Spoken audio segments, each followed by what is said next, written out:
Bem-vindos à Cinemateca Brasileira. Algumas recomendações importantes. Desliguem celulares e quaisquer outros aparelhos que possam emitir ruído. Por motivos de segurança, lembramos que é proibido fumar e entrar na sala com comida, latas e garrafas. Os corredores foram projetados para perfeita circulação. Extintores de incêndio estão estrategicamente localizados e sinalizados, e a brigada de incêndio está pronta para orientá-los. Em caso de incêndio ou falta de energia, luzes de emergência irão se acender automaticamente. Assim, é só manter a calma e dirigir-se à saída de emergência mais próxima. Para abrir a porta, basta empurrar a barra, filmar ou fotografar, somente com autorização prévia. Boa sessão!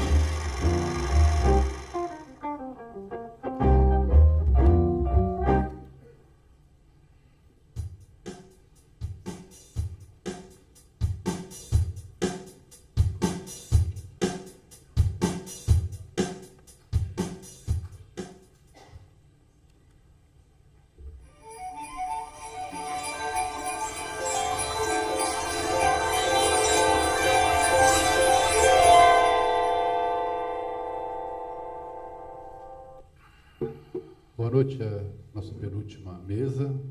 Algumas informações rapidinho. A próxima mesa é a Masterclass do Edgar Moura, A Cor. O livro dele, que é sobre que essa Masterclass vai tratar, está sendo vendido aqui na produção. Pedir para que todos saiam, para que a gente poder voltar. Se a próxima mesa estiver lotada, a gente vai continuar passando na sala Petrobras.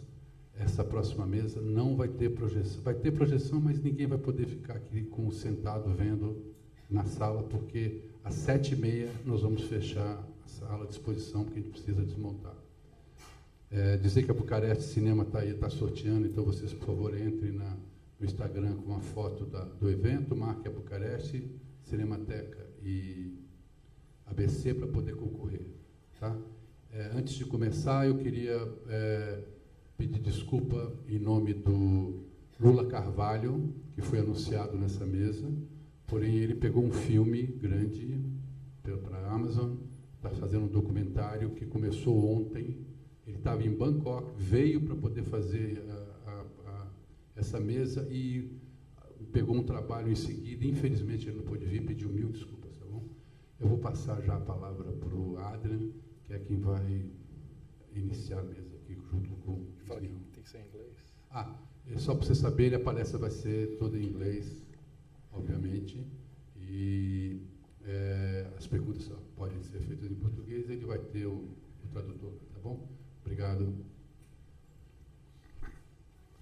Hello, how's everyone doing? Good? Yes? Thank you all for coming today. We're very happy to be here with you. My name is Snehal Patel, and I am the cinema sales manager for both North and South America for Zeiss Lenses for cinema. So I am based out of Los Angeles, and I travel a lot for work, and I love coming here. This is my 4th time in São Paulo, so I'm very happy to be here. 2nd time at Semana ABC. And today, my honored guest is Adrian Teijido. Did I say that right? Yes. Teijido, yes, all right. Adrian is a wonderful cinematographer with a big history here in Brazil, and we are going to be discussing the art of cinematography. So we had a very interesting question. Thank you for bringing it up before the presentation started. Is this going to be only about Zeiss lenses? No, this is not the case. Whenever we do a presentation like this, we are wanting to talk about the art of cinematography, the art form, and filmmaking and television show making in general. So it is not necessary that every project we discuss today is filmed with Zeiss lenses. It happens that Adrian is a fan of our lenses, and there are a number of projects that he has filmed with our products, but that is not necessarily true for everything that he does. And we are open to you using any technology that you want. The artist should be able to choose, what paintbrush they paint with. I can't tell an artist that this paintbrush is better than that paintbrush. That's not my job.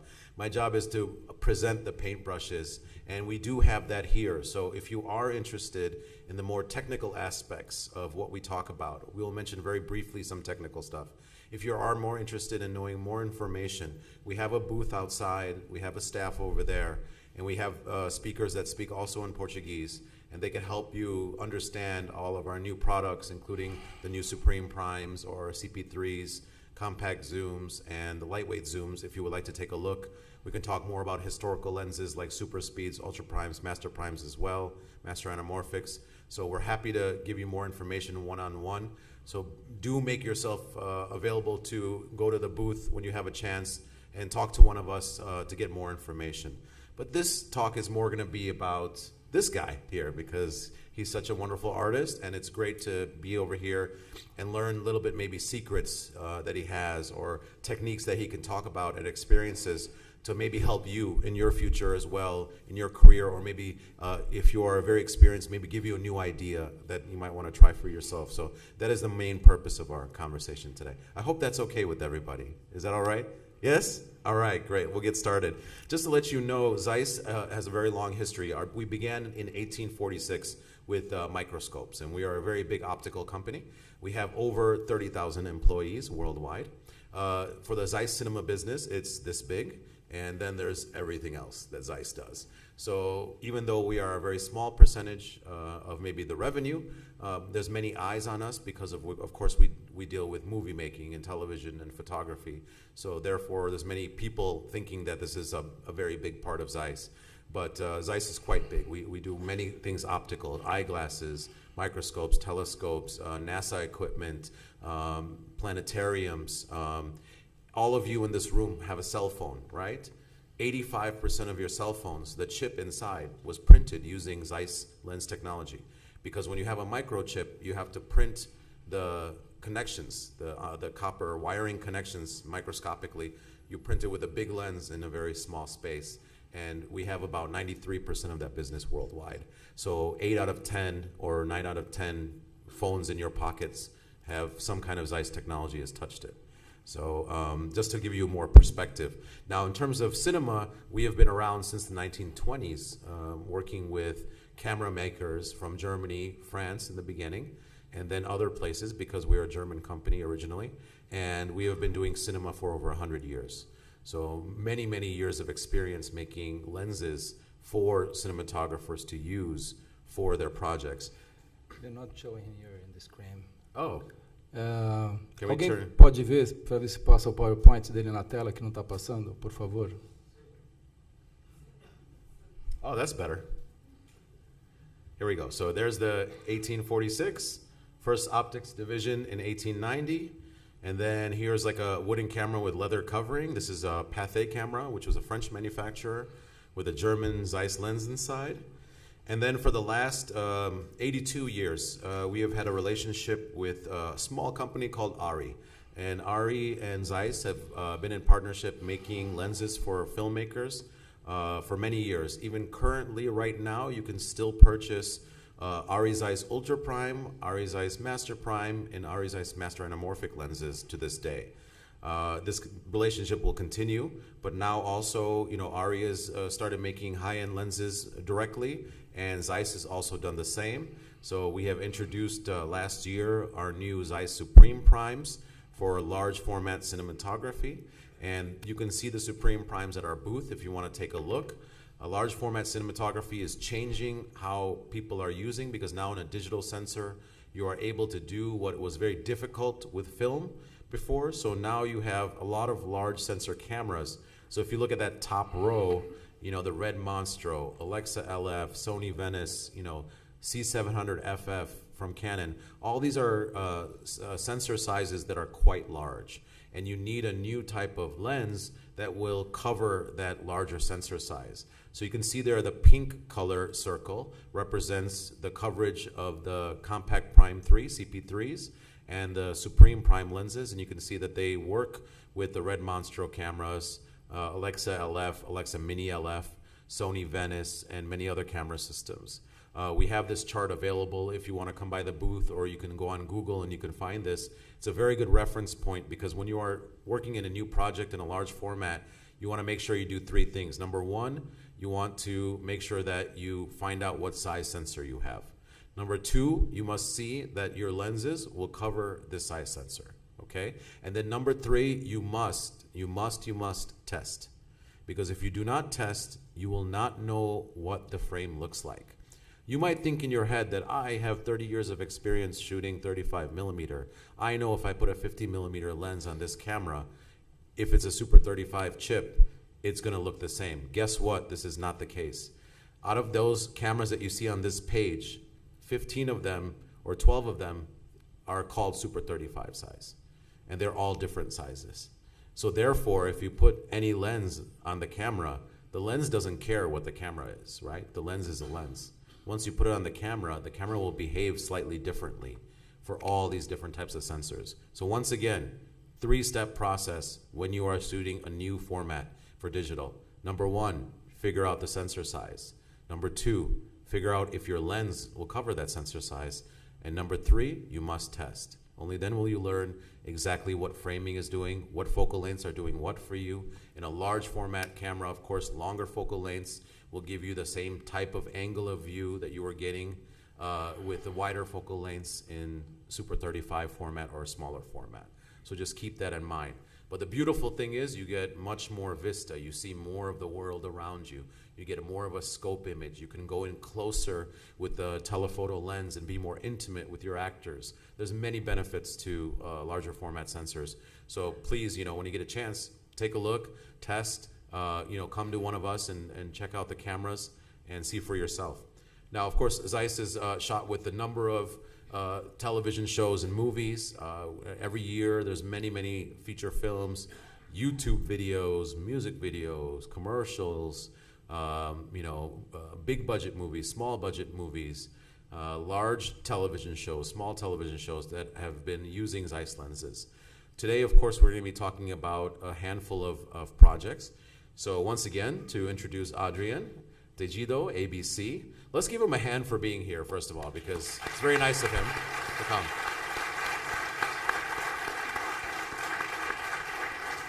So some of the film and television shows that we'll discuss today are on the page right here. Narcos. Let me see if I can pronounce this right.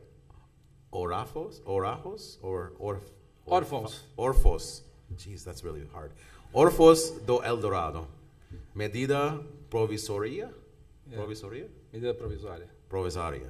Okay. Gonzaga. He says it so naturally, and I sound terrible. Elise. And Marighella. Marighella, yes. Perfect. And Narcos. And, well, yes, Narcos was number 1 because that's my favorite. Yeah. I actually have seen every season of Narcos. So when Marcelo, please raise your hand. When you said, hey, you can talk to Adrian, and I looked up his name on IMDb, I said, of course, I would love to. This is amazing. So that's a lot of fun. So tell us, Adrian, how did you get started in this business, in this industry? Because I think there's a little secret here today in the audience. Well, thank you here. Snehal. It's a shame that we lost Lula today, so Lula is not here, and he left me here alone. But I feel safe because Snehal is here, and we'll handle with everything. So, and I think what we're gonna do today, and I feel much more comfortable because I thought that we need to talk about the lenses, and no, we can talk about cinematography in general, which makes me feel much more comfortable. So I have some clips that we're gonna show here, and we can discuss a little bit. We can ask, and it's a kind of a chat. So it's not a technical. I'm not a technical guy, and we can talk much more about concept and about how to do a project and things like that. So I was telling that for Snehal that I was born growing up looking on stage, that my father, who was here, Tito Teijido, and my mother here also, too, Veronica. He's a director, and my mother was a producer. So I grew up going in the stages. And when I was a teenager, I get interested in photography, and I started to taking pictures, still photography. And as a teenager, I did some courses, and I had my own lab, a black and white lab, developed and enlarging pictures. And I remember a long time ago, the Lazar Segal Museum here in São Paulo, If you became a member, you can go over there and use the lab there, which was great. I went every week as soon as I can to enlarge pictures, and this was when I became in love with photography, let's say. So since from amount of my life, I don't know if I'm going to still photographer or cinematography, but after a while, because of I grew up with in the field, watching my friends, my parents' friends as DPs, as Rodolfo Sanchez, who is here, great DP also too, watching them as an inspiration, as it was clear for me that I want to be part of that, much more than still photography. And then how did you get involved? Because, you have to find a path to go inside this industry. Yeah, exactly. Because of my parents, of course, it was not hard to get a trainee. I started as a trainee in some production company of advertisements here in São Paulo, and I had the opportunity to work with a lot of very, very interesting, very good DPs. Mm-hmm. And then I think that you were saying that for you, there was a turning point when MTV became popular over here in Brazil. Yeah, exactly. Because after a while, as a trainee, so you became a second camera assistant. I used to work in a production company called Espiral Films, which I had the opportunity to work with a lot of cinematographers and a lot of camera assistants. So I have a lot of partners here, friends like Joel was a great DP now, and he was a great camera assistant in those years, and as not only him, as Mazzola, so many good guys, amazing camera assistants. And after a while, I have the opportunity to start to work with the short films. So as I told you, here in Brazil, we have amount of festivals that you can work with short films. And then I became cinematographer working with very low budget, very simple commercials. And then we have, during this process, a lot of us, or me and my colleagues here, have the opportunity to work with MTV, which was a great lab, because in those years we used to work a lot in Super 16, and we use there is no, so we can do whatever we want. So we use MTV as a lab. I use as a lab, doing a lot of things, shooting with a lot of equipment, Atom, reflex, Zeiss, Canon lenses, all the lenses, and trying to move things in the lab, try to do bleaching bypass, pushing films, non-pushing films, black and white, and do all those kind of tests, because there was no limit. It's a shame that we don't have that opportunity anymore, because I'm sure it was a great opportunity for all young filmmakers have this opportunity to do all the experiments that we have. So nowadays, I think it's we don't have this space anymore. It's a shame. It's definitely evolved and changing, and it's almost like the experimentation that people did with those budgets at MTV now. It's like YouTube videos, It's a little different now. Yes, it's actually special here in Brazil that we never had budgets for video clips. So we do video clips because we want to do video clips, and I remember that. So for do a video clip, I invented a system, that. So I should have. So the video clip should have money. Oh, this video clip don't have money. So, okay, so the video clip, so I need to like the artist. Mm-hmm. Oh, this artist is this guy from over there, blah, blah, blah. I say, so it has to have a good travel or a great experimental or something like that. So I invent some tags. If I can achieve one tag only, I do the video clip. Otherwise, because if I don't like the artist, the video clip doesn't have a budget. No interest, no travel, no nothing. So I had the opportunity to do like video clips, and a lot of us had also to do video clips also in Super 8, which was great. You Oh, know, wow. like Okay. Super 8 pushing with Actachrome Uh-huh. and do all those kinds of testing, send negative for Super 8 sound in Right. LA, Yeah. which was great. I still have my Super 8 camera, an Icon one that I bought in LA, Oh, nice. which I love, and An Icon? You bought a Zeiss Icon? an Icon. Oh, wow. I have one of those in our office. Really? Yeah, no, it's an Wonderful. It's a incredible museum piece camera. now. Yeah, I remember once I had this camera was broken, Uh-huh. and I went to like 15 years ago or something like that. I was in LA, and I went to Nikon over there, Yes. and I said, "Listen, I have this camera. I need to fix the camera." And then the Nikon guy says, "Listen, but this is a 40 years camera. We cannot fix that." I said, "Really?" So I went here in São Paulo. There is a place here in downtown Yes. that I put the camera, bring the camera there, and says, "Oh, okay, tomorrow we'll Yeah. send you the budget," and they fix the camera. Well, you know, that is one of the most wonderful Yeah. things about this industry here in Sao Paulo and Rio. You have service technicians that, for generations in their family, because it was difficult to import parts and equipment here, they fixed anything. It's kind of like how Volkswagens are in Cuba. You want to fix a Zeiss lens? Like, I tell people all over the world, I honestly fight for you. I say to them, hey, if you guy can't fix it, I know 3 different companies in Sao Paulo that I 100% know they will fix it.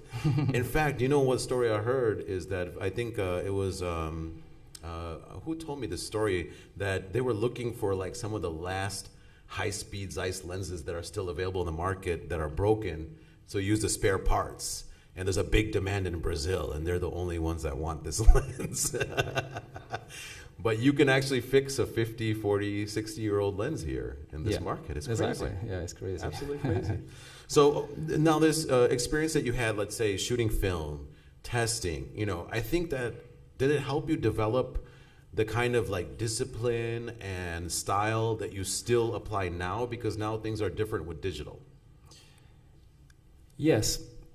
I think had the opportunity to work with film and to testing all the films give us, you know, my generation and other generation also too, the opportunity to know exactly the importance about exposure, about control the process. So film give us and teach us a system that it's a serious system that we're gonna have that for the rest of our lives, which is very important, you know, like to keep all the things at the right moment, to do the right tests, to take care of the process, to not leave the set get mess, you know, like things like that that we learn with the other generations of film in the film industry, which is very serious, you know, like so and until and now, so I feel every day, and I know that a lot of colleagues feel the same, that we have that inside us, and we're taking care, even with the digital process, as we are doing film, because it doesn't matter, you know. So let's do the proper things in the right moment, very carefully taking care of the tests, taking care of the equipment, taking care of all the process, and I feel that every day in my life. I think it's part of our formation. And this process, does that include like the way you do rehearsals, the fact that you don't just keep rolling the camera like crazy all the time, more planned? What else do you do? You know, that's different. Exactly. Of course, when the digital arrives until now, give us other perspective of how to work. And of course, we can use that also. So we are not worried as much as we worry rolling film. Mm-hmm. So of course, so there is like an expression that some directors like to say, "Oh, let's do a shooting rehearsal." It's not a rehearsal, then, is it? Yeah, exactly. So, but it's very normal nowadays, and we need to take care of that, you know, because we need to be aware if we can do that. Mm-hmm. But perhaps the scene, even if the actor works very well, perhaps the camera assistant don't do the focus right or something like that. And you need to understand that if that happens, we need to understand that you choose that to shoot in the rehearsal, but it was a rehearsal. Right. And but this is just only to give an example. It's not only, sometimes we need to do a rehearsal in order to check the light, in order to check the position, in order to check.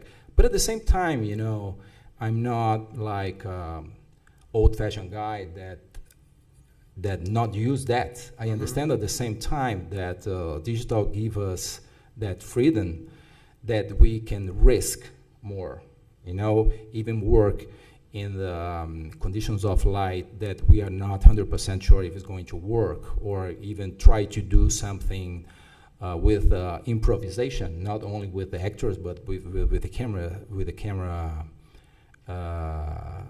the movement of the camera also. So I understand that relationship with digital can give us some fresh situations. Some things you couldn't do in film. Exactly. You could now do in digital, right? Exactly, and even take more risks. More risks, yeah. With sometimes, you know, the afraid of the darkness now, which in film was oh my God, no. So we have a meter, we have a spot meter, and we put there. I don't know if the film is gonna see that. Right. So it was very normal, even when you were not too many experience, that you overlit a little bit some situations because you were afraid of, my God, no, I'm gonna lose that. No? I'm gonna be in and trouble. Now we play not only with the capture in digital, but we know that in post, even if I have an overlit wall over there, I know that I can put an area on post and getting down. I know, so we use that as a cinematographer. You know, especially now because we are always in rush, much more than we were in film. So we know that the frame, sometimes you are in rush and you see that you need to shot, and you know that wall is overlaid, that the other part was not exactly. But I know until where I can get in post, and I use that, especially in TV shows. Now everybody use that. No. Yeah, so it's important for you to be part of the color process, the color timing process. Have a LUTs on set. You know, are these tools that you use? Yes, exactly. So I think, in my view, there is no way to not take control of that. Even if some of the part of the market can force you to lose that control, we need to try to get that control back. You know, like a producer that doesn't want to pay for a color session. Exactly. Or sometimes they don't want to pay even for color grading, which is okay. Yeah. So. Yes, exactly. So I think there is no way, as soon as I get... All you producers learn something. Color timing is to be paid for. If there's one lesson to be learned today. So there is no way, even when I get a project, for example, I want to know, and not only to know, but to indicate who is going to be the colorist, or I want to know where we're going to do all the workflow of post-production. Right, of course. But which is essential. But sometimes, we don't know yet. What do you mean you don't know? We don't know yet. Yeah, You're making a movie. Even with the control of the material on set. So for example, as soon as I can, I like to work with a DIT on set. I understand that it's different post-productions. But I think to have the control of LUTs now, the control of the process, the control of everything is essential for our work, much more than was in film. That does not mean that you don't have to have the control on film. But I think now, digitally, have that control, it's on set, it's very, very important, because it's very easy to lose that control. There is a lot of forces that fighting with you to lose the control. Are they also giving you influences like on camera choice? Because I heard that that's a lot of filmmakers are now saying, we're going to use this camera technology or this lens technology or things like this before you like even join on the project. Yes. Is that still common? Yeah, I think that changes a lot, but we believe several years with the ghost of the digital, because the digital was a ghost. So the film is gonna end. The film is gonna end. Okay, finally the film is ending, but we have so much good cinematographic digital cameras that we can stay in peace, you know. So the digital came with very high-end cameras like Arte, Sony, and all those formats. So that is, and we are in peace with that, you know. That is all, and the producers understand also too that it was not possible to shot even a digital film with poor camera. So we need good cameras for top-end in shows. That's obvious. Yeah, absolutely. All right, so moving on to the actual nitty-gritty of your process. First, we're going to examine this first feature film, Medida Provisoria. Did I say it right? Yeah, so Medida Provisoria was the film that I just finished a week ago. It's a film directed by Lázaro Ramos, which was an actor, a very important actor here in Brazil. A lot of people know him, but it was really interesting because as an actor, I work with Celto Mello also too. I work with Wagner, and one thing that they have in common is that they have such an experience on sets that they know exactly how to work, how the people work. You know, have a very intimacy with the set, which is good. Of course, they are not exactly directors. You have to help them as much as I can, and so I think as a cinematographer, our work is to tell the story. Mm-hmm. So sometimes people ask me, what exactly do a cinematographer do? And I think the best definition for that, I listened in one documentary. I think it was one of those DP documentaries. I don't know if it was Arte one, but one of those DPs says we are visual storytellers. Mm-hmm. And I think this is the best definition. We are visual storytellers, and we need to help the story. We need to get as close as the director as we can and the production designer in order to understand, in order to read the script as much as we can, doing notes, talking about the concept of that. And, okay, back to the Medida Provisoria.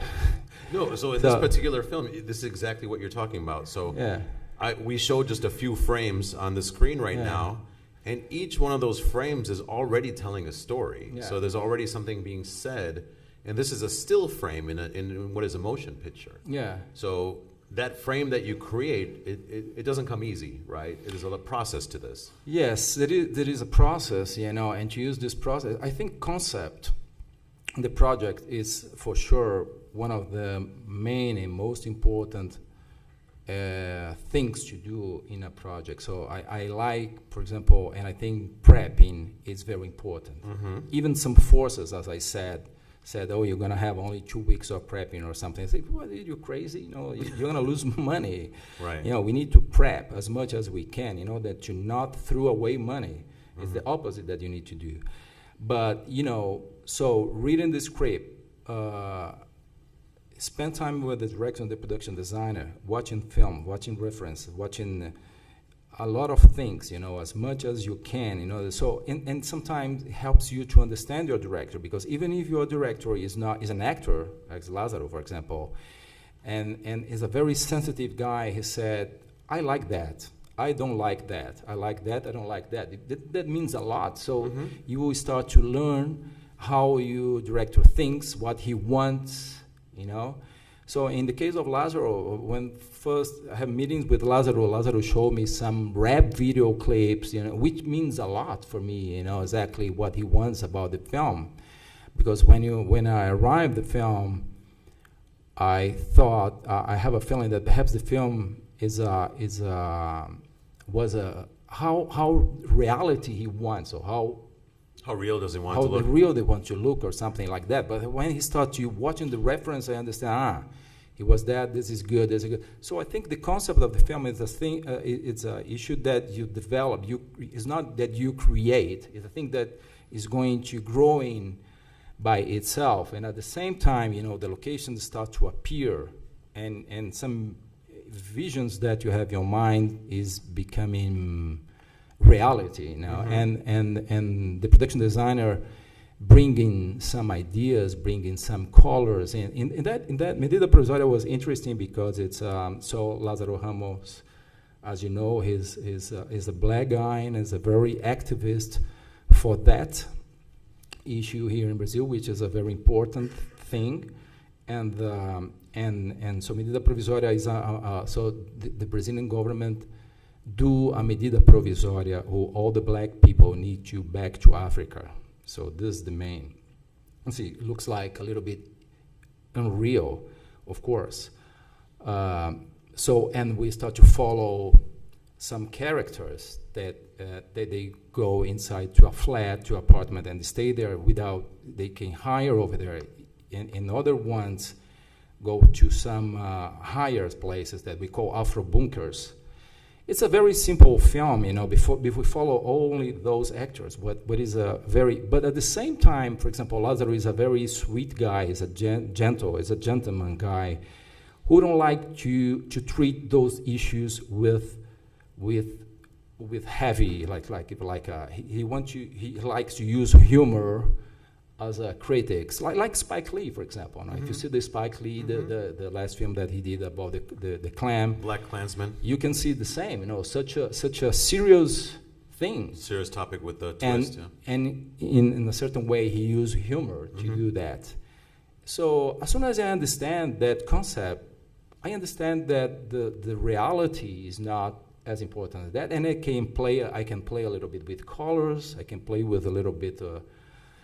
So in that moment, we start talking about lenses. We start to talk about aspect ratio, which I think it's a very important issue also too, which aspect is the film. And I decided to do this film in 235, in Super 35, which I love, but it's not always the same aspect that I use. I think aspect of the film is one of the conceptual things that you need to choose, that you choose lenses.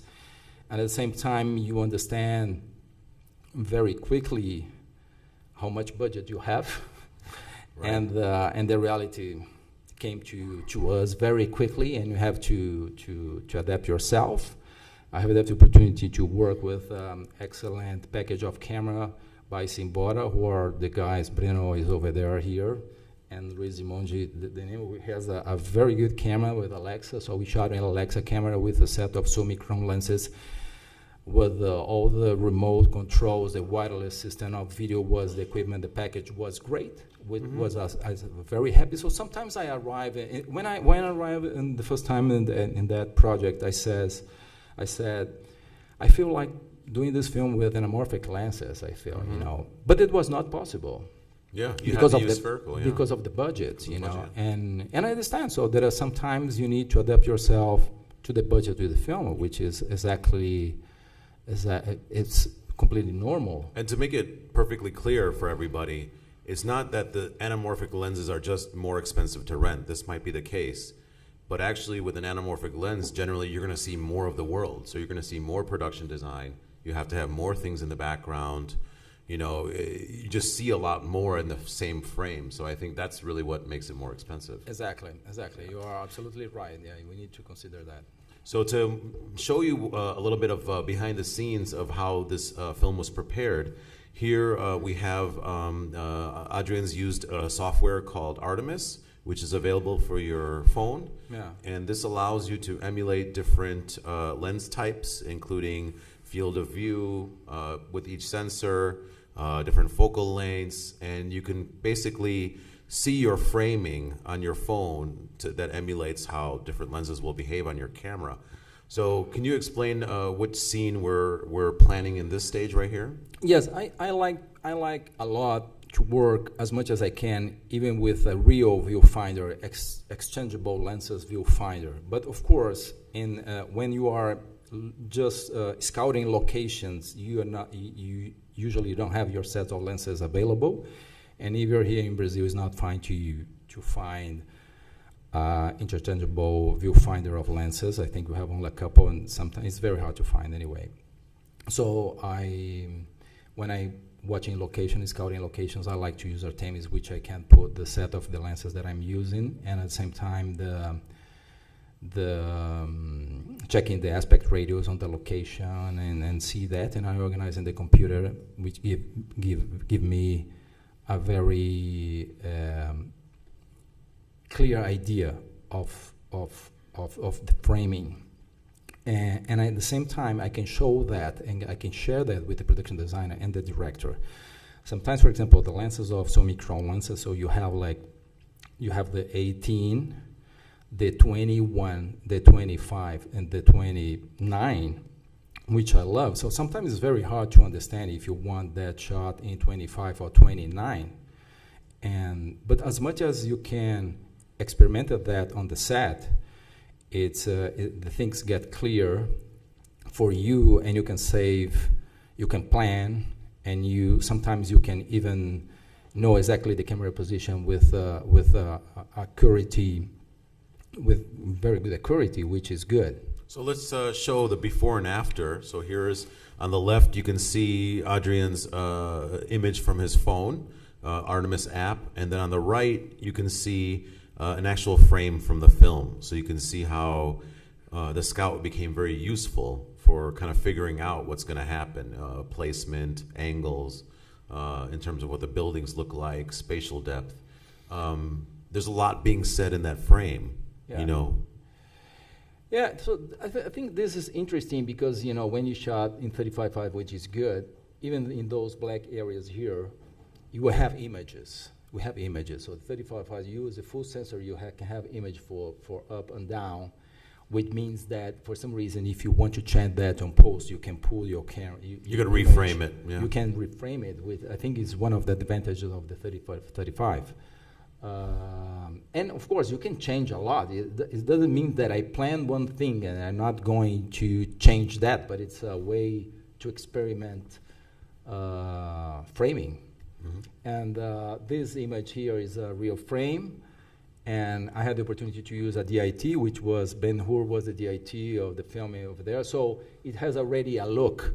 In my concept, I developed that the city has two parts. Is the part where the people live, which is friendly, and there is another part with a more corporative and cold city. So it means that the part corporative, the banks, blah, blah, I did more bluish cold, and the other part are warmer. Let's see, is one of the.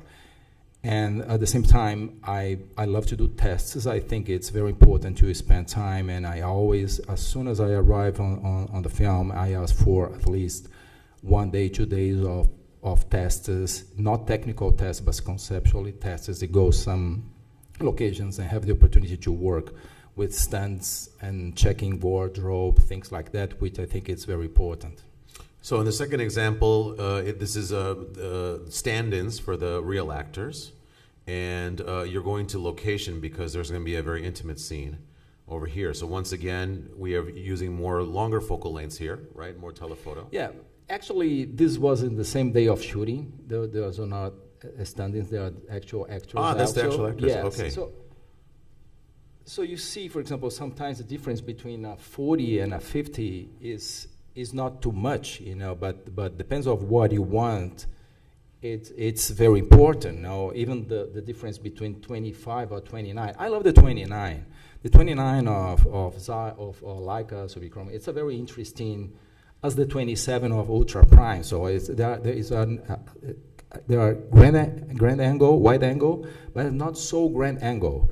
You can do middle shot, which works very perfectly, very interesting, but at the same time, in 239, for example, like that, it frames very well, fits very well. So sometimes it's hard. But exercise sometimes, I think we can go for the next one. There we go, the resulting frame.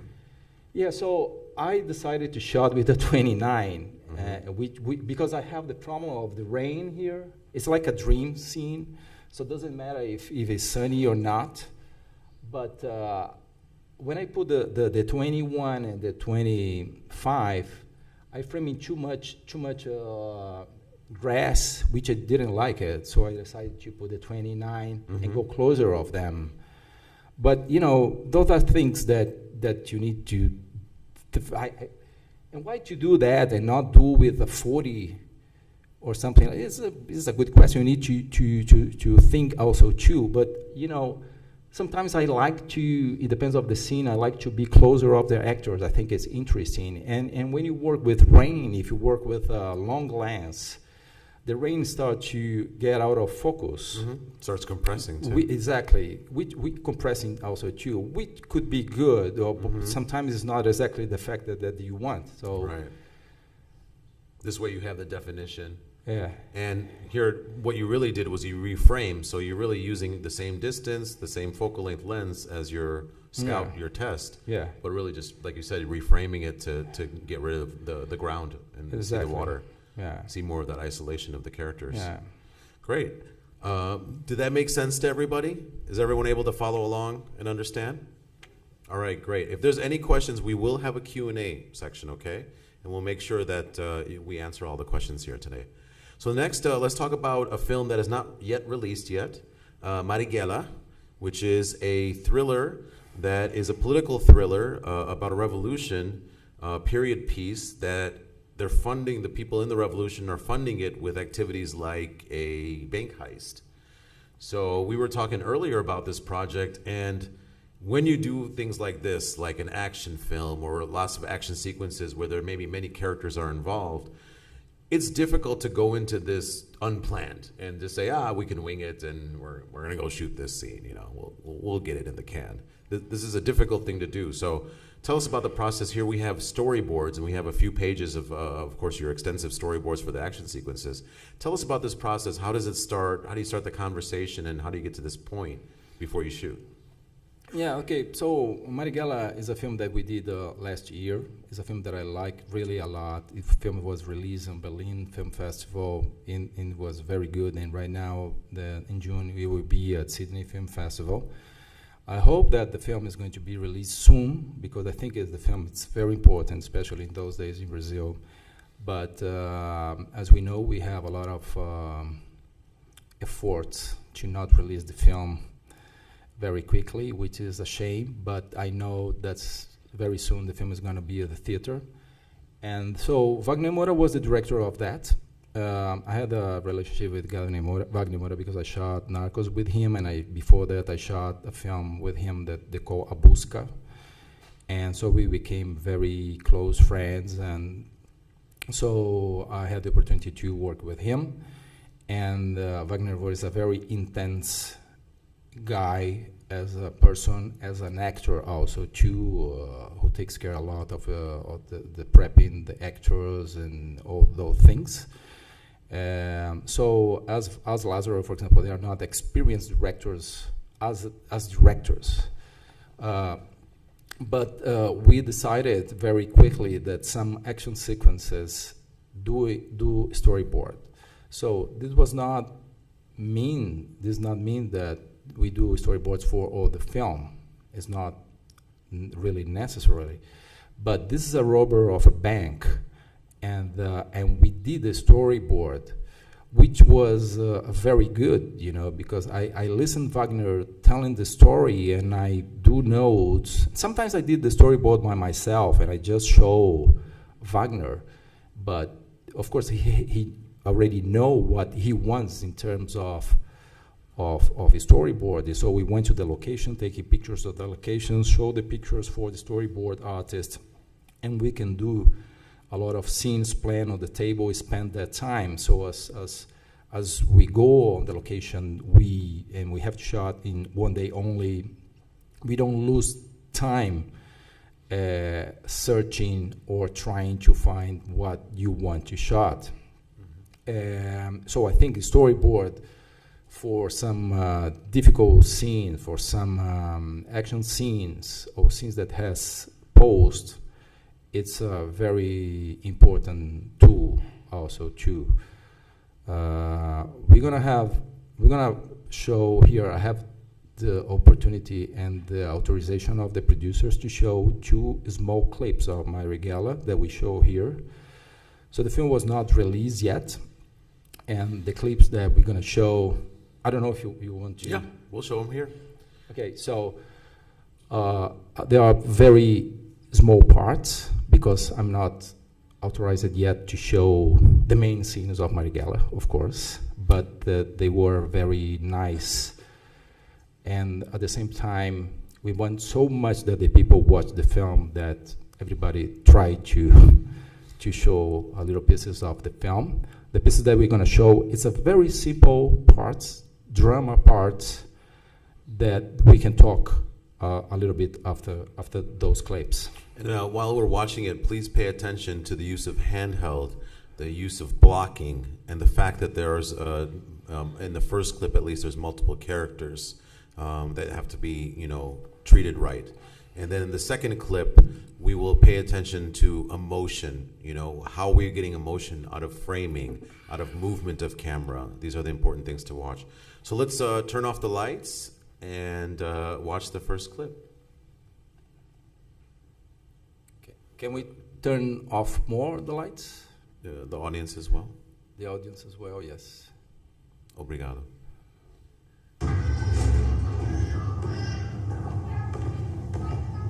Cara, joga pro meu, deixa você jogar essa pra mim. Pode? Claro que pode. Poder não.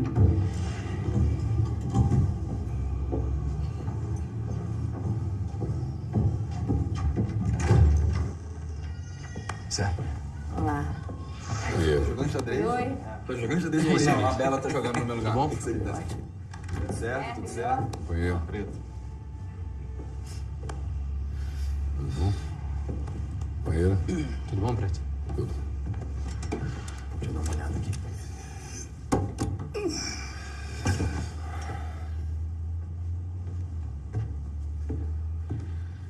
Companheiros, é centro de São Paulo. Muita gente, então cuidado com as pessoas na agência e na rua. Lá só tem um vigia.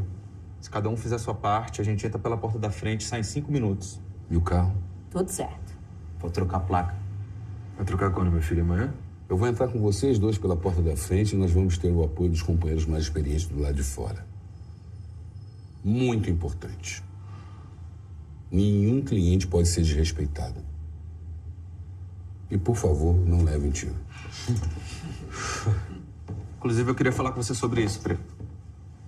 Eu andei conversando com um grupo e é de opinião de todos aqui. Não é minha opinião. Então, a opinião de todos, menos a do Humberto, de que você não deve mais ficar na linha de frente. A gente não se sente preparado pro caso da perda do controle do grupo numa ação. Primeiramente, eu não pretendo morrer, né? Que mal vai ao povo de Oxóssi, não é mesmo? Não sei se vocês sabiam, mas quando eu era pequeno, né, lá na Bahia, a minha mãe me pegou e me banhou numa bacia de flores. Não ri não, ô comunista branco, ateu safado. Já tentaram me matar de tudo quanto é jeito. De maneira que quem não quiser tomar tiro, venha pra trás do papai aqui. Aqui todo mundo é revolucionário igual. Eu sou velhinho, mas eu prometo que eu não vou atrapalhar vocês. As pessoas precisam saber que no Brasil tem gente resistindo. E que essa luta é justa.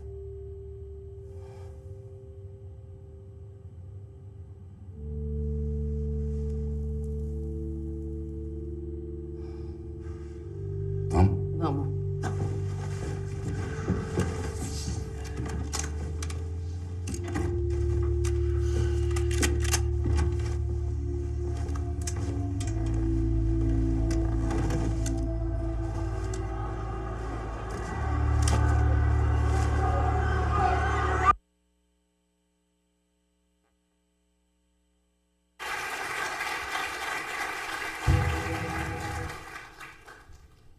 Okay, ready for number 2? Okay, turn off the lights, please.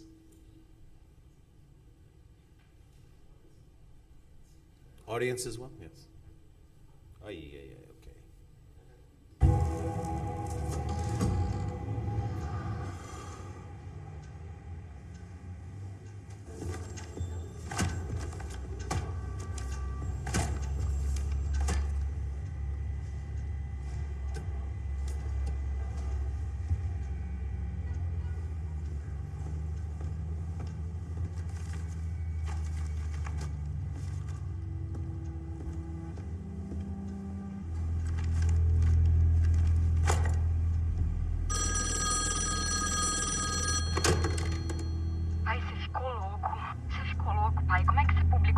tudo bem, filha. Sai daí agora, eles vão te matar. Eles vão te matar. Vai ficar tudo bem. Pai, Não se preocupe. por favor. Eu te amo. Eles vão te matar, pai. Sai daí agora, pai. Sai.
Ela.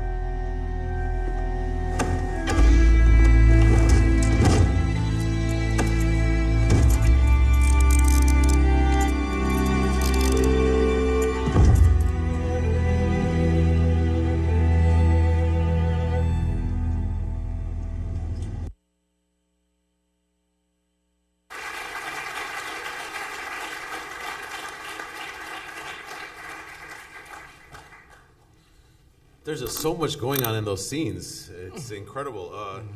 There's quite a bit of difference between how that first scene was handled and the second one. The first one, you know, multiple cameras, lots of coverage, lots of cutting, lots of editing.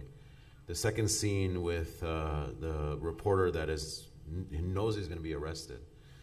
It's pondering. It's staying with him. It's intimate, and it's mostly one take. Yeah. So how do you even come to these decisions? Because they're wonderful decisions to make, and the result is it speaks for itself. Well, I think this was the concept that developed for this film. The film with Wagner and Frederico Pinto, who was the production designer, who did a great work also too. We decided that the look of the film need to look as much real as we can.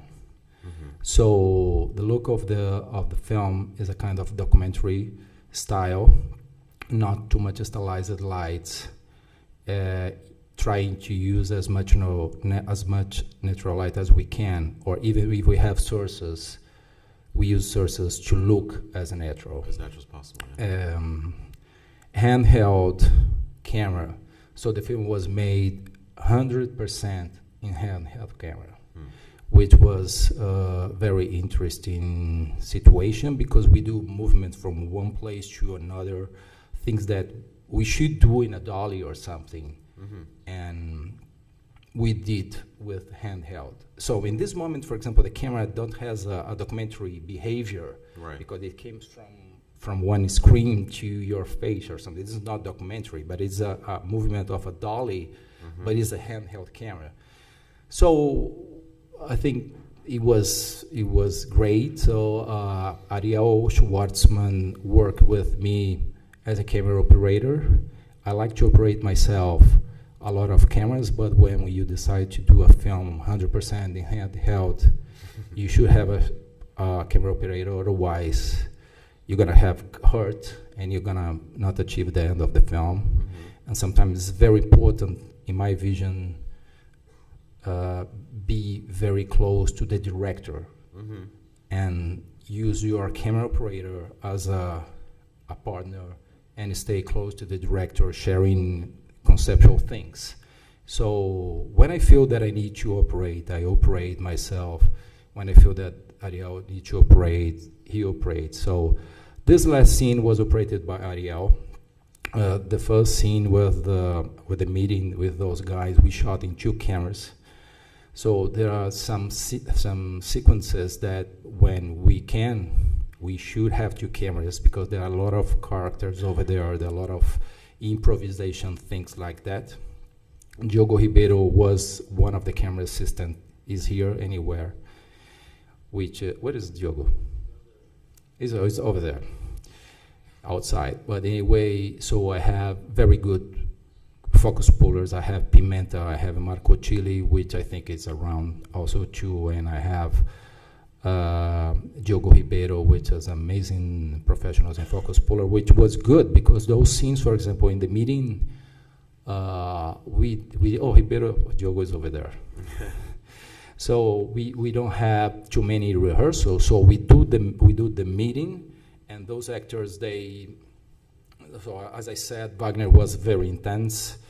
So and the actors they did the work with Fatima Toledo, who is a actor coach. So those actors are very hot and very prepare, so as soon as you put those actors in this room, they are ready to do the scene, you see in their eyes that they don't have, we need, so Wagner said, Adrian, let's shoot. I said, oh, man, just a minute, we need at least understand, so we spent some times to understand that Marighella, who was Seu Jorge, was the guy who is the most important guy, so we put him in a strategic position that we can have the best shots, and we decided where to put all the actors. We decided to set up the 2 cameras.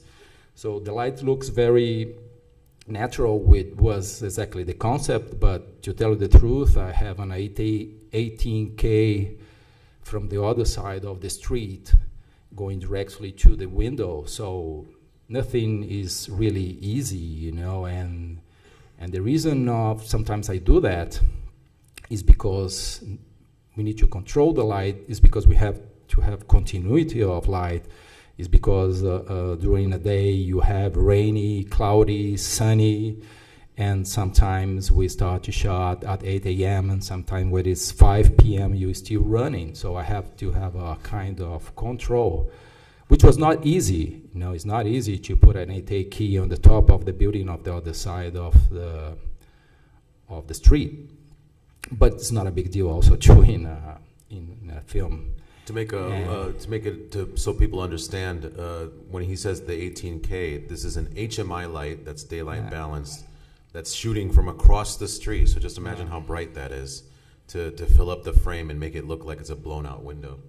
Yeah, and we use ultra prime Zeiss lenses, which I like a lot.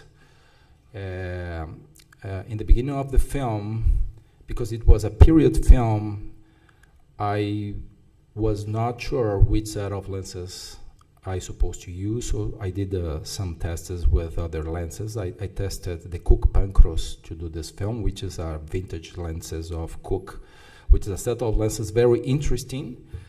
But at the same, so I did some tests simulating scenes that I will shot during the film, and I bring with me the Cooke Pancros and the ultra prime lenses. And when I did the test with the Pancros one, I was in a house with window. I was with a guy, black guy, walking. They did the test, and when I have a window very close to me, I have a kind of flare that came all over the images, which is that what you can achieve with vintage lenses, which sometimes is good, but sometimes not, because it's hard to control those flare.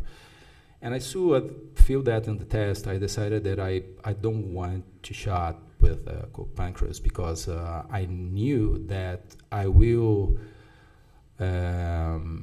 shot a lot of scenes that I'm not going to be able to control which flare I want to have and which flare I don't want to have. And I prefer to use ultra prime, which was not master primes, which was not a huge definition cameras, lenses. Our lenses very very interesting because they are a little bit dirty, yet it has a kind of not so crispy lenses, and at the same time it gives me the look what I want. I really like to use ultra prime lenses, and at the same time, sometimes you have with ultra prime lenses, and you have a problem with in a 40 millimeter, you can easily exchange the lens. You say, you call your producer and say, listen, I need another 40, and they bring the 40 in a couple of hours, and you are with a set of vintage lenses. If you lose one lens, perhaps you will lose the lens forever, which happens. So there are things that you need to consider. So I trust a lot in ultra prime lenses, which I think it's a good. Other thing that's interesting. So I use 2x1 aspect ratio in this film, which is it's a format invented by Vittorio Storaro. We call Univision, I think is the name. Mm-hmm. Univision is yes. Univision. So he invented that. It's exactly the middle aspect between 1.77 and 1.235. Exactly the middle, which is interesting because you still have like a interesting aspect. And the thing that I did that is because it's still looking for the documentary look. I think when you use 235, which is fantastic, sometimes the 235 is already a kind of, it's not as documentary as 2x1. But, this is not a law. It's, you can do Cafarnaum, for example. This is a film that I love, made by Nadine Labaki. It's made in 235 and works perfectly also too. So, but I had that feeling that film, I want to feel dry, to feel not fancy, not interesting, look like as real as much. It was a lot of things I think we do because you feel like it, you feel that you need to do, and that's it, and then it works, and it works, and I'm very proud. I like the film a lot, and I hope that the film release soon. Well, until that does, there is something you could watch on Netflix, which is wonderful to watch as well, which is one of my favorite shows, Narcos. So Narcos has been on Netflix for 3 seasons. So can I get some hands of how many people have seen this television series? Whoa, okay. Muito bom. Is that how you say it? Muito bom? Yeah, muito bom. It's very nice to see that. So many of you know the story then. This is a story of a Colombian drug lord who is not a nice guy whatsoever. And, it's an interesting story for sure. This is something that you've worked on for 3 seasons of the television series, joining in season 1, end of season 1 up until season 3. And it has a very, very interesting look, okay? So what we were going to talk about here is how the look was established, and then what kind of decisions that Adrian had to make while he was working on the episodes that he did. And he has, I'm going to cycle through these images one more time, so don't worry. But he has much to say about like each one of these kind of setups that we've chosen stills from. But these are all taken from episodes that he's worked on, and these are all setups that he's lit and shot, so you can get more of an inside feel of what it is to be working on this kind of show. So let's start from the beginning with the first one, the isolated former kingpin of crime. In season 3, he's on his downfall and he's alone. And let's start with this frame. So first of all, how did you get involved in this show? And how did you develop a look? Did it already have a look? How did you go about working that first season? Well, doing Narco was a completely different situation. Was an incredible experience. The first season of Narcos, it was developed by Lula Carvalho, and I was invited to continue the 9th and 10th episode of season 1, because Lula was not available, because the show had a delay or something like that. Lula has another commitment, but at the same time he was interested in taking care of the show because he likes the show a lot.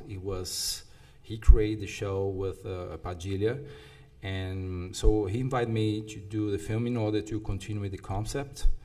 And so as soon as I arrived in Narcos was really interesting in phase one, because it was a mess, to tell you the truth. It was not easy, because we have fighting with the directors, fighting with the producers.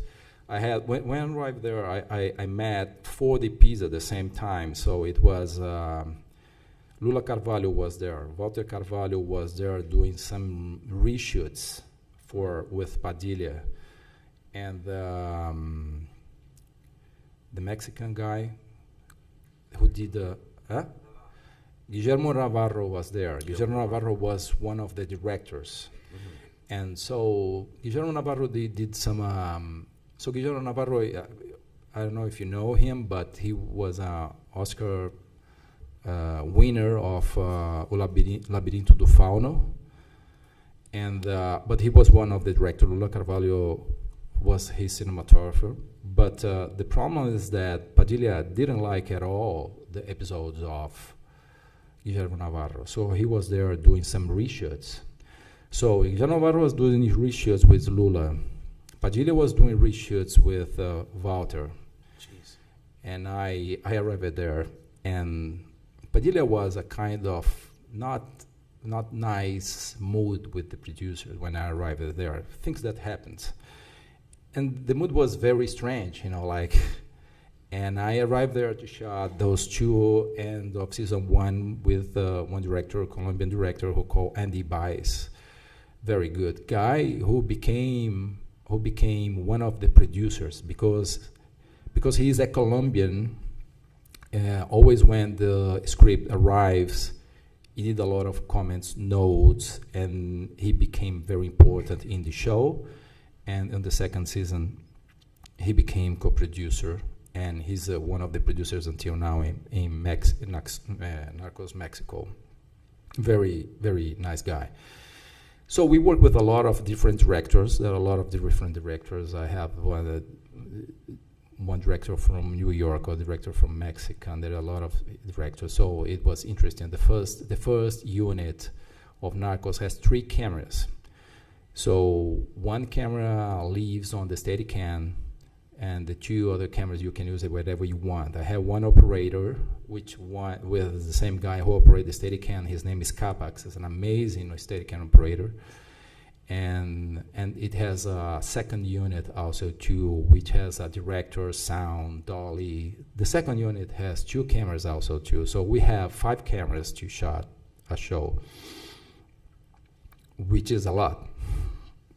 So as soon as I arrived, to talk a little bit about method, so while one director is shooting episode 1 and 2 with one director, one AD, and one cinematographer, the other director and the other AD and the other cinematographer is prepping 2 and 3. And when we finish 2 and 3, the other guys start to prepping 4 and 5, not necessarily with the same director. Sometimes could be a third director. So so we do 2 episodes at a time. They mix the episodes. So sometimes you do 2 episodes as a feature film. Mm-hmm. So sometimes you shot scene of episode 2 in the morning and scene of episode 1 in the afternoon, or things like that. Mm-hmm. So the AD prep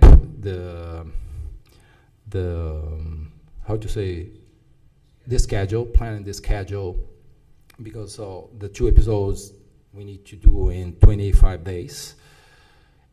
So the AD already separate which scene goes for the second unit, And then the main criterion of that is that all scenes with the main cast should be due for the main unit, mm-hmm. and the main director.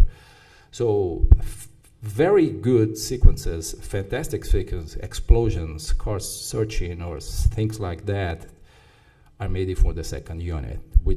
So sometimes when you see the schedule, you see, what? I am not going to do the explosion, which is the cool scene in the show.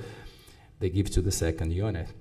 To keep things moving. Yeah. So that you guys can concentrate dramatics, which was interesting, and sometimes the director fight, but I want to do this shot. Right. And I say, but listen, look how is already your schedule. Your schedule is full. But sometimes the director can change. I don't care. I want to do this and leave them to do this and give one telephone call with main cast or something like that. So we can move that whatever we want. So what we're going to do here is because we are running out of time. I'm going to have you say one word about each one of these frames that we're showing, and then we're going to show a clip from Narcos so we can talk about that briefly. So one word about this frame right here. Yeah, okay, so this frame was in the 3rd season, so we developed... That's more than one word. One word, yeah. So this is for... In the 3rd season, Pablo was completely loneliness and a little bit paranoid. So we shot scenes like that we can show him by himself. There you go. That was good. One word for this one. I don't have nothing to do. One thing that I think one of the things of Narcos that I think makes the show very important is because shot in Colombia was very interesting. So we have the possibility to shot with very different locations. See, we can show the other one. So there are different locations, different colors of cars. So in the 3rd season, we have an amazing production designer, Mexican guy who called Salvador Parra, who was here, I think, a couple of years ago. And I think one of the things in the show that really interesting there is that all the locations are very good, like that, for example.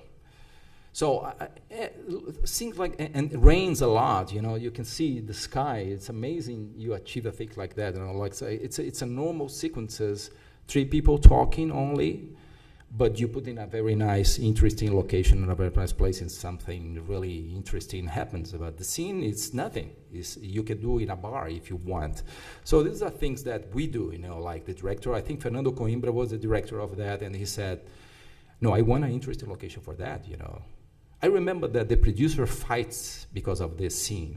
The producer was the guy who says, why are you shooting this conversation in this place? Why? And Fernando said, because I want it, and things like that. Makes sense. Yeah. Yeah, this is an interesting situation. This because this is a set, so we also have sets on stage that we can go if you have a problem with a weather report or something like that. We always have things to do on a set. You want to talk about that? Let's call this one word: fighting with the producer. Yeah. Things like that, Eric Newman was the showrunner, which is an amazing guy who did amazing projects, but RoboCop also too with Padilla. And so we decided with Riz and Sons that those guys, the Orejuela guys, is the Cali cartel, they are very piece off, so we started shooting in silhouettes, things like that. And sometimes the things that happens that the producer says, Adrian, I want to see their faces, I want to see their eyes or something like that. And I said, why? The guy is becoming a demon. So there are things that you need to fight that is part of the work, that you need to defeat your concepts now. This one? Yeah, this is a set also too, and I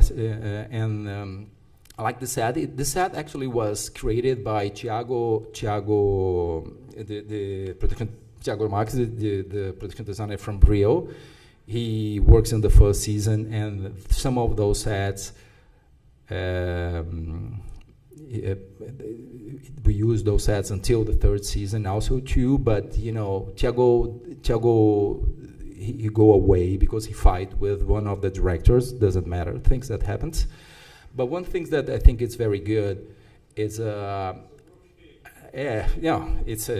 shows are like that. Sometimes you arrive in the morning, some of the guy of the crew was fired. It happens a lot. Yeah, this is an American style, I think, which sometimes works. Because we need to work. It's not. It doesn't matter. Oh, but the guy is nice. Yeah, but nice is not enough. Nice. Like things like that. So I have an amazing gaffer who I need to tell. It was Marcelo. Marcelo was an amazing guy for one of my partners. And he was there with Lula already, so for me it was easy to work. He sometimes I arrive on the set and the light was there. I said, "Don't move anymore." Things like that, and looks very natural at the same time, you know. And I think I love it, you know. Like working with Marcelo was easy. Sometimes the things happen so naturally that you don't have too much things to do. But in a meeting like that with the director, we need to, where are we gonna do the meeting? The meeting could be there, could be in an elevator, could be, you know, the table or things like that. So I like those sets are very well done, and at the same time they have a lot of practical sources that I can use there in the ceiling, lights on everywhere. With Marcelo fights a lot in order to have, even sometimes he helps to develop those sources, which helps a lot. So it's a kind of a gaffer. Wonderful. Amazing guy who he really important to have in a show like that. Just to tell you the importance of him, a lot of DPs is changing, and he's still in the show, even in Mexico. So in a show like that, they don't care, you know. So the team is working well. Bring Marcelo to Mexico, but everybody knows that there is a lot of good gaffers in Mexico, but they don't care, you know. We don't not going to touch that, which is good, you know, because I think is the value of a professional like that. Consistency, exactly. All right, so let's go to a clip of Narcos, which is a fun one. So we'll get out of your way so you can watch it. Please turn off the lights.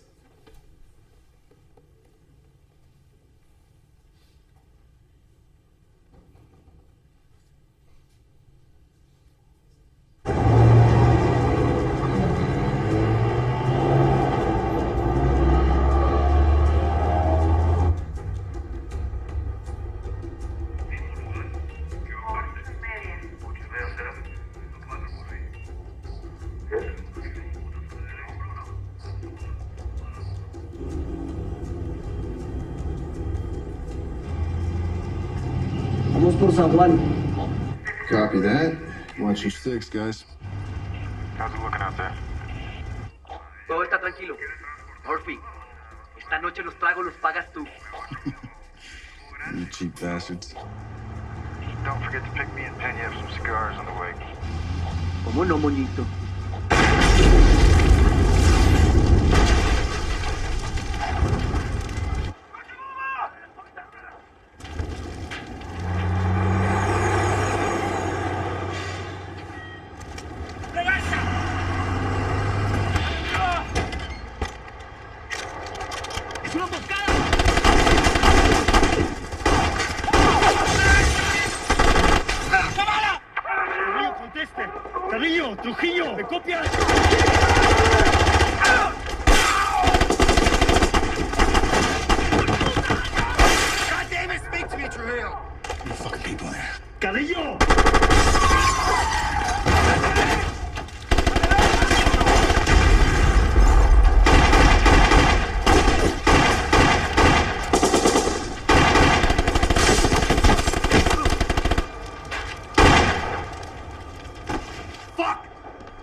Míreme. Que me mire.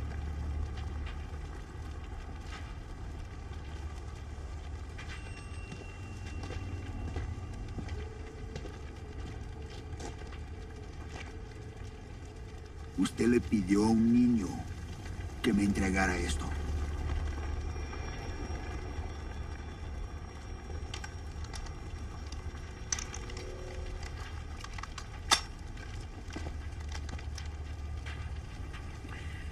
Se lo devuelvo.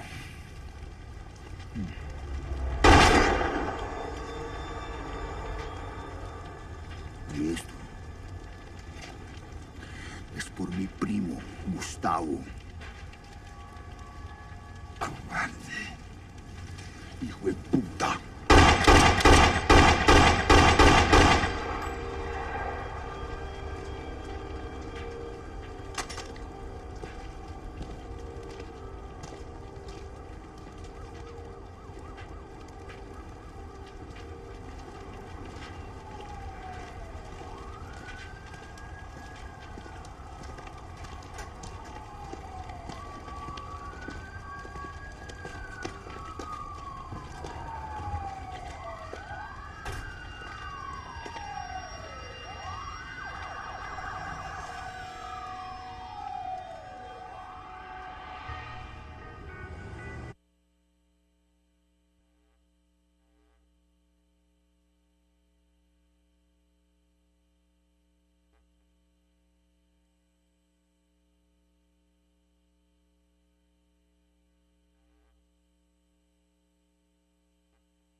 Hello? There we go. It's back. So that was a very innovative way of showing that scene. Now, how many days of filming was that? Yeah, well, we had, these sequences has 3 days of shooting. Well, it's a little bit more complex now because the part of the two guys is in a stage in a previous day. We have second unit doing a lot of stuff, especially the drone sequences were made for the second unit. And we had 2 days of main shooting, which the first day was the explosion. So the explosion was, the car was pulling bar cable, and we have a dummy on a car. And for these scenes, we bring the second unit to work with us. So we shot, I think, with 6 cameras, the explosion, 6 camera positions.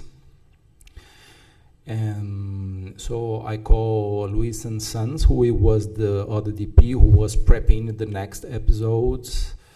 And I call him and say, listen, man, come here and do something, which was great, because in Brazil we call a canja when you invite a musician to play in your band. So Luis and Sons came to give us a canja, and which was great because he's a great guy, and I leave him absolutely free and said to him, listen, do only interesting stuff. So the things that you see behind the window was made by him because he was only playing, which is fun to ask for one of you guys to do whatever you want. So it's fun without all the responsibility for the sequence, which was not easy. Me and Marcelo went to this location a couple of times. We have a storyboard. We have a model of the street with little cards, that we play around to see where we're going to put the cameras. We went to the locations, taking pictures. And which was one thing that interesting is they have an expression in those shows that they call clean it up the set. So we have a third day of shooting that only the second unit go to clean it up the set, which means doing scenes of the guys fire from the windows, going bullets, broken windows in the car. So it's small things that we can brief in them. They already know that they need to do, but we can brief in them. We can ask them to do a special thing for us, and they do a lot for a scene like that. For example, Marcelo, the gaffer, stay on the third day, and I work with the other electrician in the location, so he stay over there in order to keep the continuity of thing. I remember that Marcelo changes the bulbs of the street. We gel all the bulbs of the street for sodium gels. It was a tough work. No, the scene culminates into of course the killing of the cop, right? Basically he's putting a bullet in there that he was shot with. Yeah. And then he's putting it back in the gun. Yeah. To fire it. Now, you made him upside down in that shot. Yeah, this was an idea of Andy Baez, the director, which is amazing idea, but I have to tell you that we copied that. You did? Yeah, we copied that of an old film by Michael Mann. So And the guys came with that reference, Elise and Adrian, this is so cool. Let's do that. Exactly. We copy that. So it's a point of view upside down. But you know, those kinds of copy, you know, I think we need to assume that because it's a kind of homage, you know, like it's so well done, so interesting that if I don't care if somebody asks me, yeah, we did, Michael Mann did, he's an amazing director. Right. Let's learn with those masters and trying to use that, you know, as a language. So it was amazing. It's a very old film. I don't remember the name of the film. Very old film that Michael Mann did. But of course, we use it in a different way, you know. But it was that we have Steadicam or low mode Steadicam with the feet of Pablo, high mode Steadicam on all Capax. It was a special effects explosion. It was dangerous, you know, because the fire is real. The fire is real.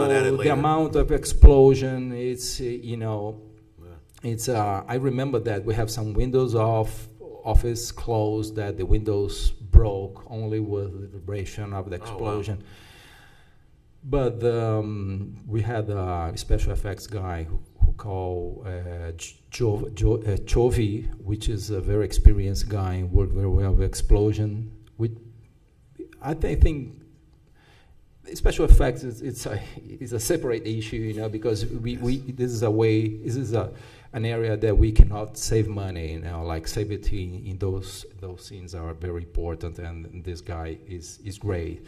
And the car came in through with a cable, with a dummy. We have a dummy. So Narcos has a special effect department full time. Yes. No, there's a full time. There is one department, special effects. For practical and for planning. So they are available 100% of the time of the show. So we can do. We have like post flicking guns. Muzzle flash effect on the guns that we use a lot, which is good. So anyway, I think this is. And amazing work of second unit, which was Adrian. I don't forget his name now, but he's a very good director. Very good director. Very nice. Okay, so in the interest of time, I'm just going to flip through some images here just to make you aware. There's another feature film we won't be able to talk about, which is Orphaus. Órfãos do Eldorado. Órfãos do Eldorado, which is about a story about a young man who gets involved with a young girl who's an orphan, and then she disappears, and he's out to find her and goes on a journey. This is a very far and different from Narcos, let's say, because it's very much a small budget, few characters, and a wonderful film to watch. So please, when you get a chance, watch that film. If we get some time, we're going to show you a clip from Elise, which is a biopic you can see in either feature film form, or it was broken up into a 4-part miniseries for television as well, and that's readily available, and you can watch that. It's a beautiful film, and we want to show you a very important clip from that. But right now, we are going to take questions. So we'll do our Q&A right now, and then if we have a few moments, we will show you the clip from Elise. So who has the first question? Because I know all of you do. So who's got the first question in the room? This young man right here. Let's give a round of applause to Adrian for being wonderful and sharing so much. Thank you, man. Please. Hi, it's a pleasure to have you here, you two. So my first question is about the preset of the camera. If you have a preset that you like and that you use the most for the colorize for the camera for any of these films. Yeah, this is an interesting question because I think a lot of people knows that the requirements of Netflix is to have at least 4K. So we shot the first season with dragon sensor, red dragons. We shot, even the 3 seasons was shot with red dragons, Now we have aliens, monsters, but we don't have available those sensors at that time. I have a very good DIT on the set. Her name was Carmen del Toro.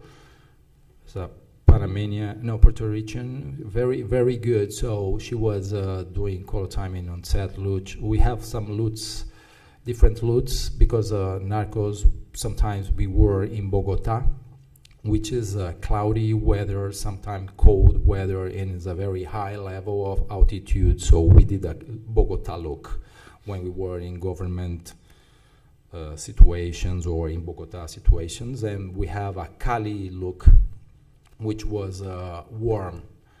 Well, yeah, like that, like warm setup. It's another loot. So we developed those loots.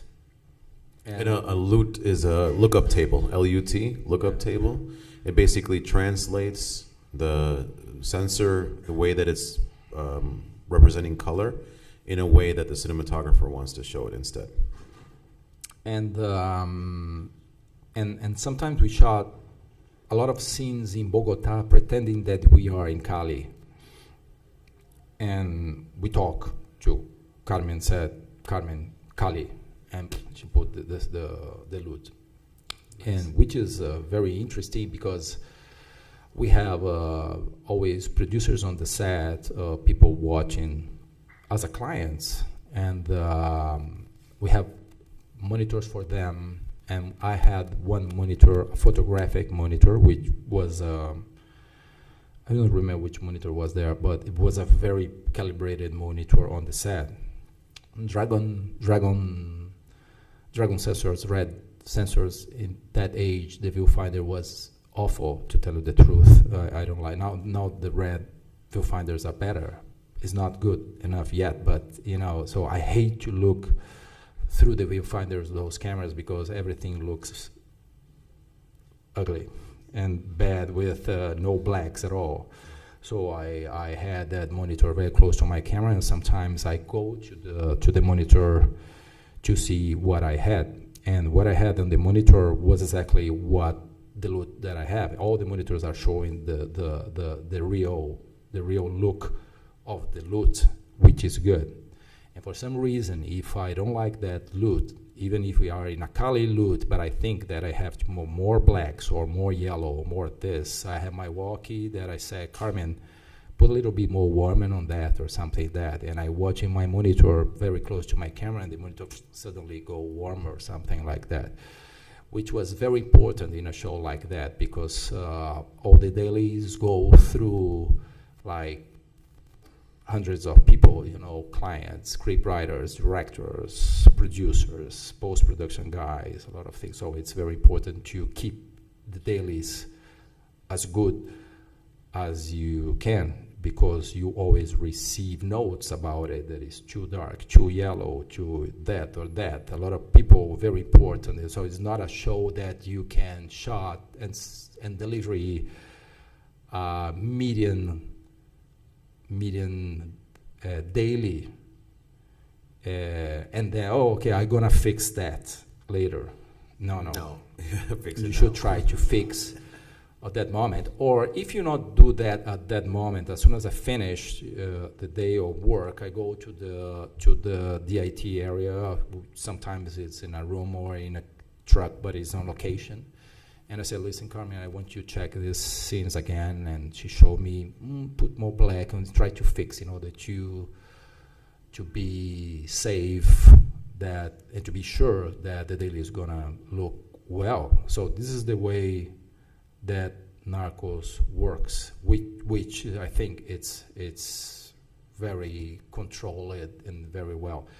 Unfortunately, Dragon sensors used to have problems with low light situations, and in Narcos we shot in a very, very extreme conditions sometimes, and because of the time on the quickly, on the hurry up, and sometimes we shot in very dark, and when the dailies arrives on LA or in the post, they try to light it up and the noise come and your phone rings on the next day very quickly. Oh, Adrian, we have that. And sometimes we need to reshoot things because of that, because the producer didn't like it.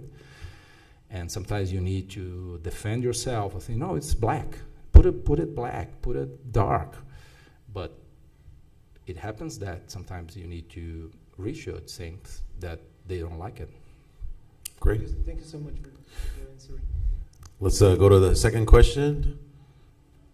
Who had their hand? Right over here. Yes, please. Hi. Hi. Hi. Adrian, is that you make a lot of your decisions based on your feelings. So I'd like to know, where do you take your main visual references and inspirations from? Well, it depends of the project. Now, like we change a lot the project by project. I think I used to say that Narcos is like a train running 150 kilometers an hour, and you have to jump in, very quickly, because, the production designer are thinking by himself, or me and the other DP who was involved. We sit in a table, we read the scripts, and we develop some concepts about it, and then we go on the set, especially, and Salvador Parra, the production designer, always bring colors and things, textures, which means that we don't have time to talk about texture, but I said to Snehal, that texture for me is very important. So the production designer always help to put textures on the wall, things like that, for me is very important. And Salvador always came colors, came density on the walls, on the backgrounds, which I like it a lot. So Narco has his own, so we do general meetings about the look of the season, what happens in this season, what we're gonna change, what we're gonna achieve, what we're gonna approach. So I think the inspiration came from all the experience, all the days that you have, all the things, things that the people brings. It came from all those situations. And sometimes it came from ways that you don't expect also too. So since Carlos is here, that signals something, but we're going to keep going until he Carlos, says we have something. opportunity to show the last clip, just to finalize. 3 minutes. See. 3 minutes. But one question first before we do that. We're going to take as much as we can get, Carlos. Yes. I would want to know more about your work with actors, like doing shots with the camera on your hand. If you improvise a lot on the scenes, if everything is planned before. I want to know more about the job of you and the actor together. Well, this is a very interesting question that I like a lot. I already told him that, but I think the relationship with the cameraman and the actor is very important. I love to have the relationship with the actor, to interact with him. Sometimes, as I said, everybody is on the crew is on your background, and in stage you are only with your actor in front of you. And I think and I improvise, like even if you see, for example, the meeting of Marighella. Sometimes you go from one actor to another actor. It was not rehearsal. We improvise that because we feel. Of course, we know the lines. We need to pay attention of the lines. Sometimes, I always said to Ariel, the other, pay attention of the line. Pay attention of the line. See who is going to talk. He's going to talk first. He's going to be the second. He's going to be the third. We need to be aware who's going to talk. Microphone, please. When the journalist was arrested, we have in the shot the journalist and the newspaper. It was great. It's exactly, so sometimes, of course, we do a rehearsal. There are things that happens. You need to think in the choreography of the camera. There is not a way that you invent at the same time. As soon as I arrive on the set, we already start to planning that. So the light is coming from this way. We're supposed to put the camera in this way. We started this. Let's try to do that. We have the newspaper. We know we have the newspaper, and there is important information over there.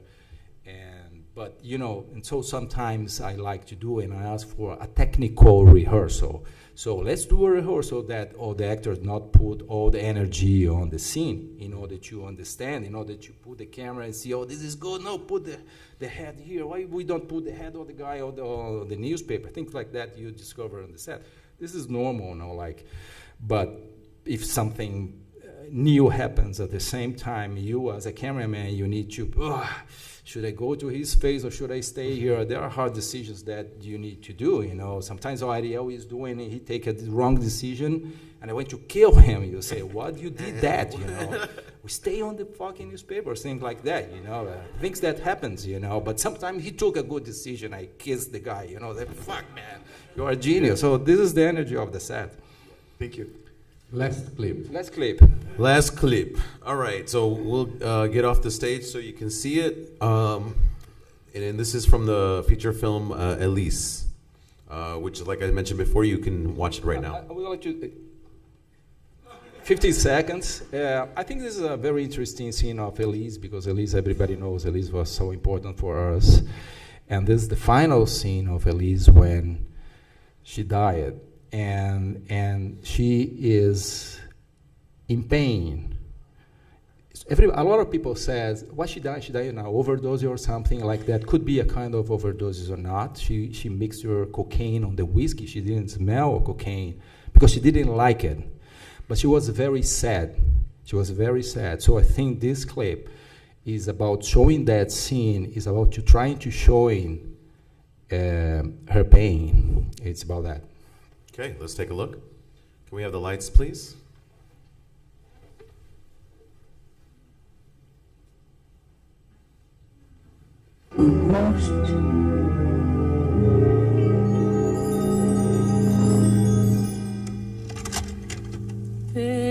Perdoem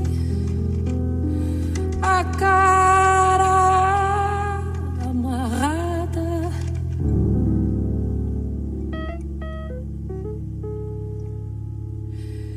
Perdoem a falta de abraço.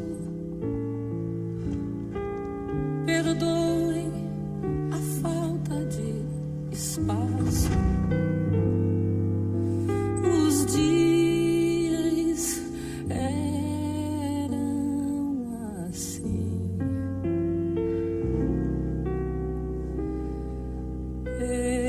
Perdoem por tantos perigos. Perdoem a falta de abrigo. Perdoem a falta de amigos. Alô? Velho, Elis? te acordei? Não, acabei de fechar o olho. Consegui pregar o olho a noite inteira. Tá tudo bem por aí? Ronaldo, quero que o João veja mais você. Quero meu filho junto do pai dele. Claro. Claro, acho bom também. Mas por que isso agora, Elis? Sei lá. Me deu vontade de deixar tudo às claras, entende?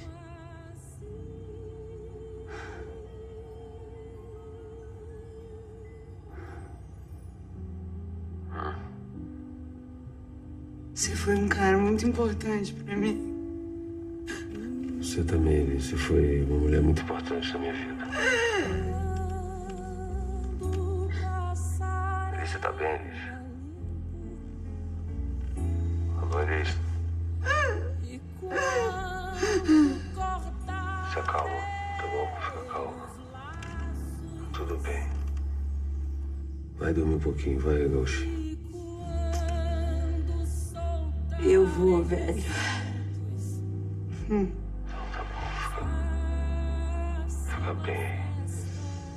Tchau. E quando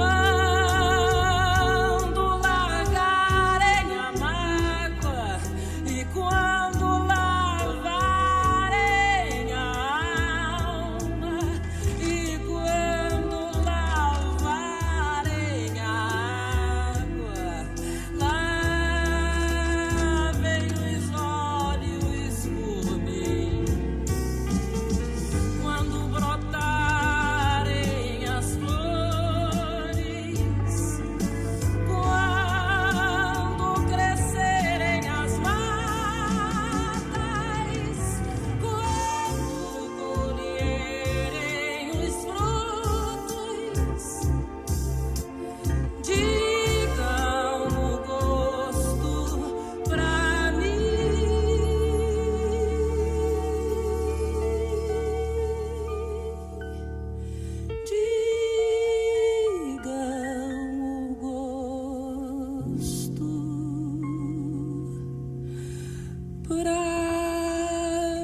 Alô? Alô, quem é? Elisa, é você?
Let's give a round of applause for Adrian Teijido.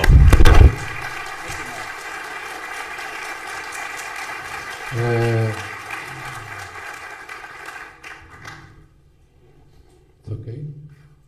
Thank you, Snehal. Thank you. Thank you for thy support. E, gente, obrigado.